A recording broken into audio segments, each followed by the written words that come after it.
All right. Happy Monday morning. Welcome to the Monday Market Update. I am Matt Gouget, Matt the Mortgage Guy. I've got with me Nash Paradise, the Loan Wizard. In a sea of uncertainty and volatility, we will be your guides. We're live on May 5th. This is Fed week, so we've got some stuff to talk about, what's on the calendar, what to look forward to. Nash, as always, will recap what we saw last week, how that affected the market interest rates, and we'll talk about what we're seeing from the ground level of the real estate market as two active loan originators out here in the streets daily. How you doing, Nash? Doing well, my friend. Happy Cinco de Mayo to you, and happy Fed week. Excited to jump in, take a look at what's been going on. For the first time in a few weeks now, we actually have markets that are moving based on economic data, which is cool. It's a little different. We haven't seen econ data actually move the needle. So in one hand, you could say that's welcome. Yeah, I'm glad the economic data is more important than tariff tweets. Unfortunately, look at what we got here. That is a lot of economic news last week, and I mean a lot. Just to be fairly brief on the summary of what happened, early part of the week, Monday through Wednesday, everything was pretty much chalk. Exactly what we thought. No major surprises. Everything came in pretty much standard. We got inflation on a month over month and year over year last week. Came in at 0 on month over month, 2.6 on the year over year core PCE, which is what the Fed really likes. Markets really like PCE a little bit more than CPI. So everything hit great, and it was going awesome until we get to Thursday. Thursday, we got ISM Manufacturing PMI. That's a lot of three-digit letters there. And, a lot of people don't think much about the PMI or Purchasing Managers Index. A lot of people don't know who ISM is. ISM is the Institute for Supply Management. What is ISM PMI? Well, to sum it up a little bit better than my own words, it's a manufacturing report based on data compiled monthly that pertains specifically to a business survey on executives for new export orders, new orders, backlog of orders, imports, production, supplier deliveries, inventories. It's manufacturing, and it's all about manufacturing. And when things are flat and things are going steady, what do we expect? Well, we expect those to come in underneath forecasts. We expect them to come in down. They did not. Manufacturing is up. PMI is up. So we started to see markets turn on Thursday. Then what happens Friday? Non-farm payrolls. Man, jobs are huge. The jobs report is always really big. We knew it was going to be big. Came in 36% over forecasts. So non-farm payrolls were forecasted at 130K. Came in at 177. What I find really interesting about the employment numbers is, like, for the last 4 or 5 months, we've gotten our employment data and then we get our revision. The revisions have been pretty extreme. They've been revising down substantially. So it looks like a bunch of jobs have been added and then they tweak it down. It looks like a bunch of jobs are added, then it comes back down again. So for example, last month, the data came in with 228,000 new jobs. Very quietly revised to 185,000.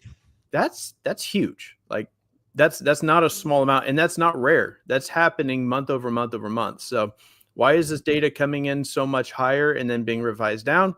That I couldn't tell you, but we missed the mark, 177 versus 130. Is it going to get revised down? Probably. Does it matter? Nope, because the markets reacted negatively to it. And, the end of last week, mortgage rates went up. Let's talk a little bit about what is going on from there. Caden, if you'll push us forward. This week looks light, but it's not. Like Matt said, it's Fed week. We got a Fed interest rate decision coming out Wednesday. I think we got something like a 98% chance that the interest rates maintain that same 4.5% threshold that we're expecting. Nothing new, nothing really exciting coming from there.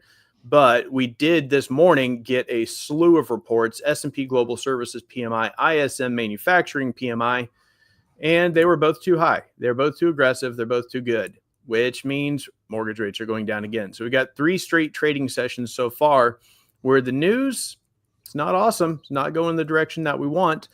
Have you heard any chatter, Matt, on the Fed stuff coming out Wednesday? Anything contradictory to our expectation or my expectation that everything's going to be the same and it's going to be pretty much par for the course?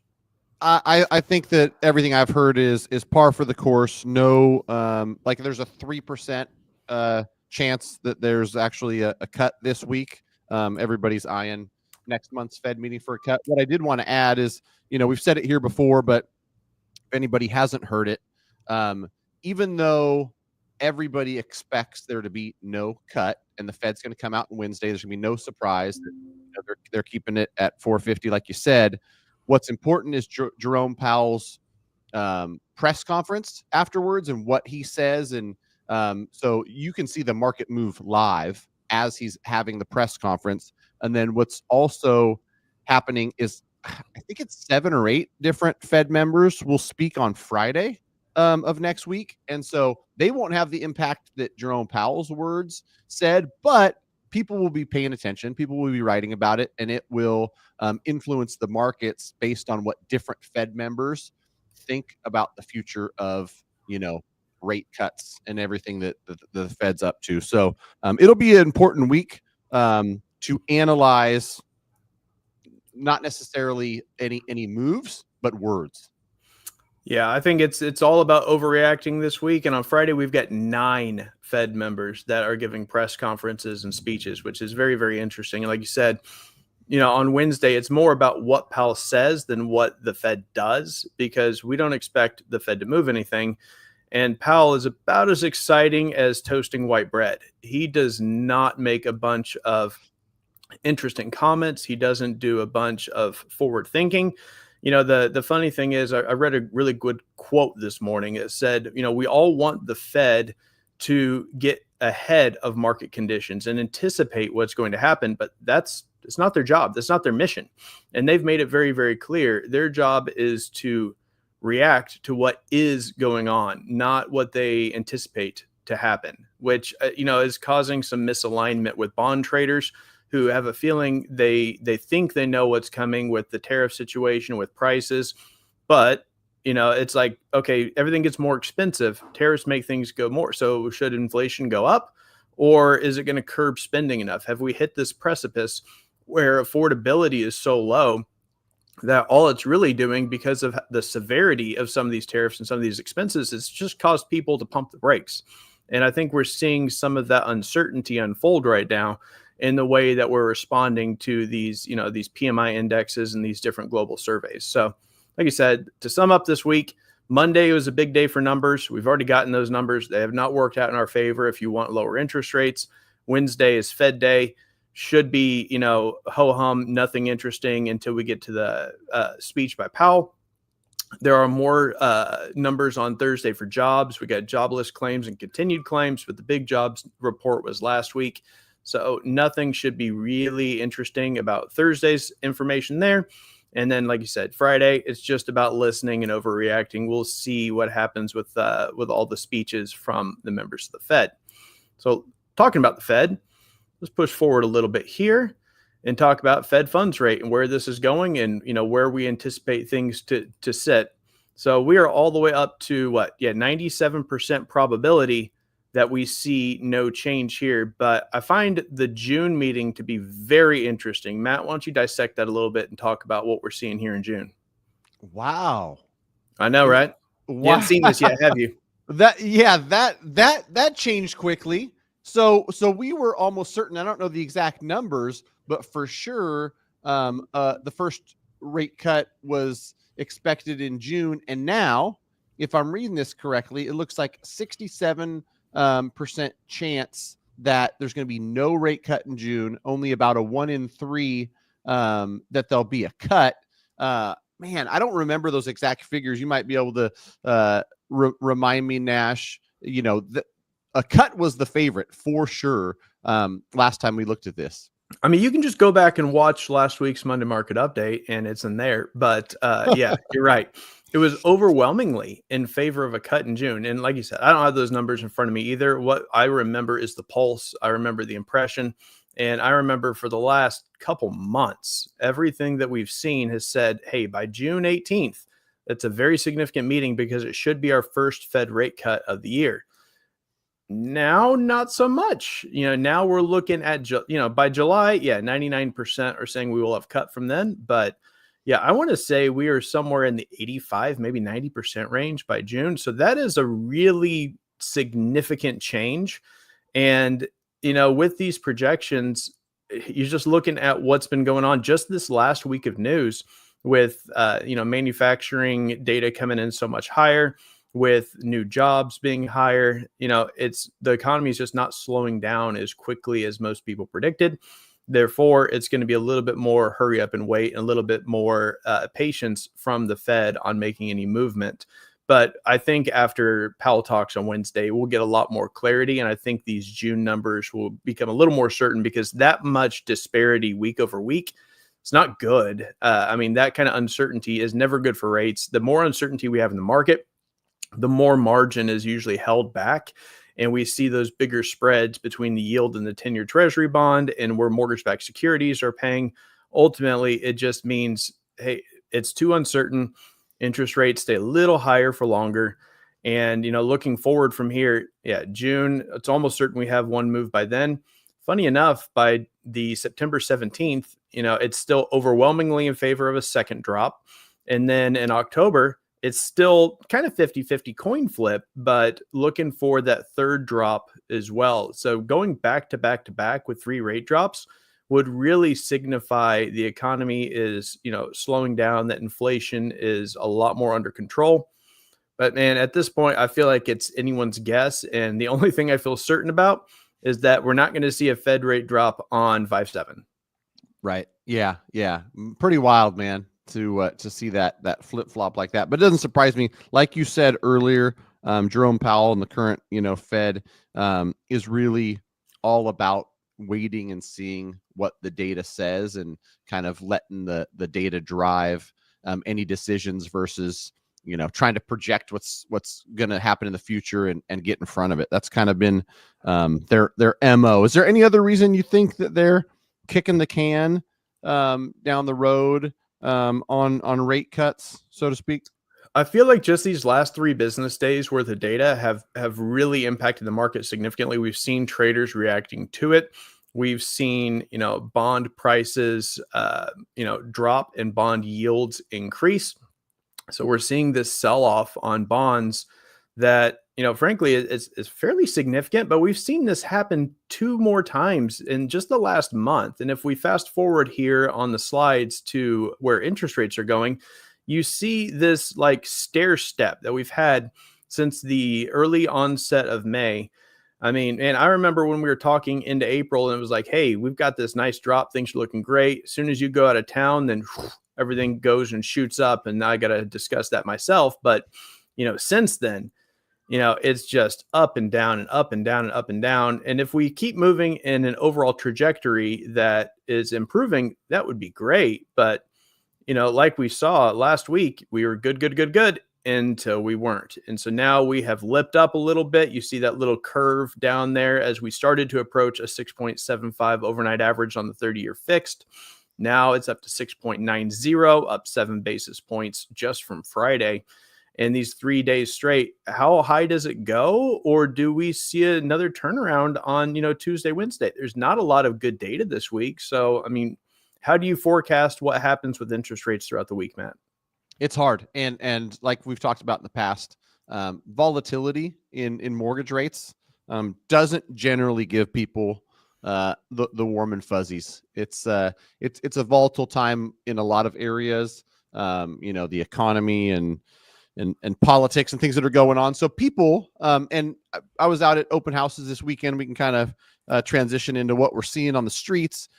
People are in somewhat of a holding pattern. There's plenty of people that need to move or move in for different reasons. But I know with absolute certainty, volatility is something that the consumer doesn't like. Consumer sentiment at the moment seems to be a little bit, standoffish when it comes to doing anything major, and buying real estate is something major. So as this stuff settles down, as we get less volatility, and then of course, as mortgage rates go down, because I saw something recently, like there is no denying the relationship between mortgage interest rates and applications and demand, which to me is funny. You know what I was thinking about, Nash? This is a tangent. Me and you both know that the buying process is not like reach out, have a call with Nash, get yourself pre-approved, submit an offer, get in a contract. It doesn't happen in 24 hours. It generally is weeks or months, and you're getting yourself prepared, you're getting yourself pre-approved. And in that time period, rates are moving every single day. And so with us knowing that, it's kind of funny that you'll see a 2-day trickle down in mortgage interest rates and people like, I'm excited, and they'll go get pre-approved when you lock that rate and you actually purchase, that's 14 weeks from now. And so, the fact that rates going down over a few day period, spurred some extra applications, to me is kind of silly, but that's a whole nother story. Well, I mean, I feel like that is the story to close us out here is it recency bias from consumers, or is it enthusiasm from lenders and realtors? You could say that, hey, when mortgage rates drop a little bit, buyers are more likely to fill out an application. And that's true, but is it a causation or a correlation? I know that even me personally, after doing this for 20 years, I get excited when rates start dropping because I know some of these people I've been talking to who've been on the fence. The difference in a 6.9 or 6.625 is significant in their overall monthly payment. So I know when things are going down, I'm getting on the horn. I want to get in front of that. And I think a lot of lenders and a lot of realtors are trying to get in front of where they think the market's going. And as we start to slide down in pricing, you want to be in the middle of that slide. You don't want to be on the tail end of it, because if you wait just a little bit too long, when it starts to make news cycles and you start seeing it, popping up all over social media, by that point, you're worried about being too late. You get that FOMO, and lenders are going to go make those phone calls, try to get those people, on board and filling out applications. But like you said, it's kind of irrelevant where things are right now at this exact moment because of a little bit limited inventory, very limited affordability. We got to see if it makes sense and start to strategize a plan. So it shouldn't matter if rates are at 6.9, 6.6, 7.1.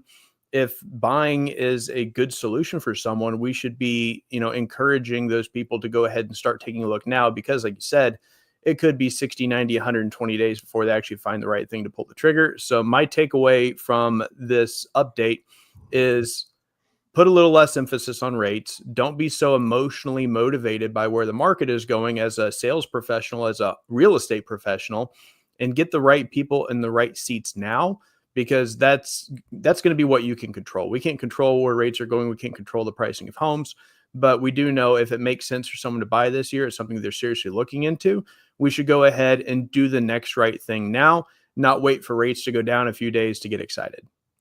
I agree 100%. Yeah. In closing, on that same talk track, for the consumer, it doesn't cost you anything to get yourself pre-approved. It doesn't cost you anything to know the numbers. So, no matter where you're at, I think it makes sense to go out there and get the information. Maybe the information says now's not the time. Maybe the information says, oh, I'm more prepared than I thought I was, and this is better than I expected. But either way, without the information, you'll be driving in the dark. And so call Nash, turn the headlights on. Thanks, buddy. Appreciate it, man. Can't wait to check in next week, see what happened with the Fed, and we'll just hit this up for another week and let everyone know what they should or shouldn't do and go from there. All right, cool. I'll be here. See you, brother. Thanks, buddy. Take care.